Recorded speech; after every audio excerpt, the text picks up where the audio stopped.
हिंदी आचार्य में स्वागत है जी आपका। बच्चों, हिंदी वर्णमाला में जो क से लेकर ह तक के जो वर्ण है इन्हें कहा जाता है व्यंजन वर्ण। और अ आ इ ई उ ऊ ए आई ओ औ और री, ये जो 11 वर्ण है इन्हें स्वर कहा जाता है बच्चों।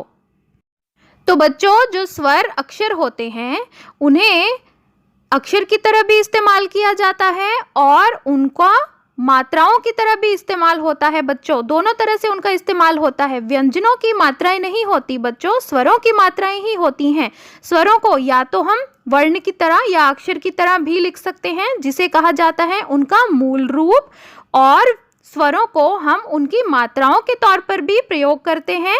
तो आइए एक एक करके सभी मात्राओं को समझते हैं।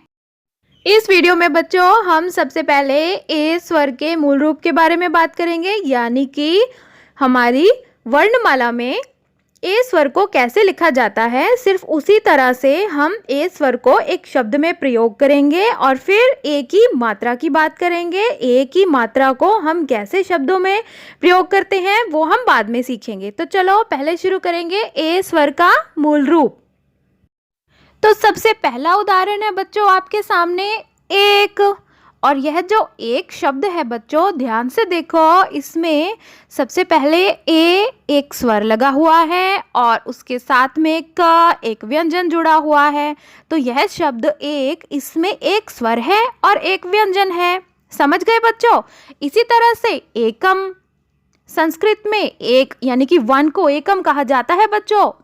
और फिर एकादश, एकादश बच्चों संस्कृत की काउंटिंग में 11 को कहा जाता है।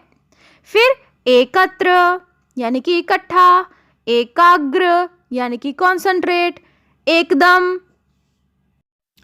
चलो बच्चों, अब बात करेंगे हम ए की मात्रा की। यही तो सीखने आए हैं ना हम इस वीडियो में। तो चलो, सबसे पहले उदाहरण है हमारे पास बेर का। हाँ बच्चों, वह छोटा सा फल होता है ना जो, वही।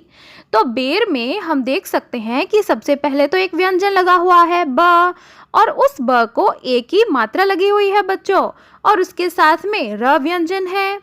इसी तरह से अगला उदाहरण सेब, फिर खेल, फिर रेल, फिर रेत, फिर पेट, फिर भेद, फिर भेड़, फिर बेल, फिर शेर, फिर देव, फिर तेल, फिर पेड़, फिर ढेर, फिर देर, फिर छेद, फिर वेश यानी कि पहनावा, खेल, खेत और केश यानी कि बाल।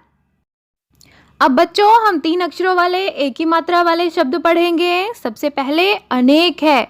देखो बच्चों ध्यान से, अनेक शब्द में क्या है? अनेक में अ एक स्वर है, न एक व्यंजन है, और उसके ऊपर एक ही मात्रा लगी हुई है, और फिर क एक व्यंजन है। तो आप देख सकते हैं कि किसी शब्द में एक स्वर के मूल रूप को भी इस्तेमाल किया जा सकता है और किसी दूसरे शब्द के या उसी शब्द के मात्रा को भी इस्तेमाल किया गया है। अनेक में हम ऐसा देख सकते हैं। इसके बाद रेशम, फिर बेलन, फिर गणेश, फिर महेश, फिर बेसन, फिर वेतन, फिर केवल, फिर केरल, फिर टेबल और बेहद। नेशनल, बच्चों पता है अंग्रेजी के कुछ शब्दों में अलग तरह की ध्वनि आने के बावजूद हम उन्हें इस तरह से लिखते हैं, जैसे कि अंग्रेजी में नेशनल होता है लेकिन हमने इन्हें हिंदी में नेशनल लिखा एक ही मात्रा के साथ। इसी तरह का एक और उदाहरण है बच्चों अमेरिका का। अमेरिका को हम अमेरिका की तरह इंग्लिश में तो बोलते हैं, लेकिन जब उसको हिंदी में लिखा जाता है तब हम उसे अमेरिका लिखते हैं ना बच्चों।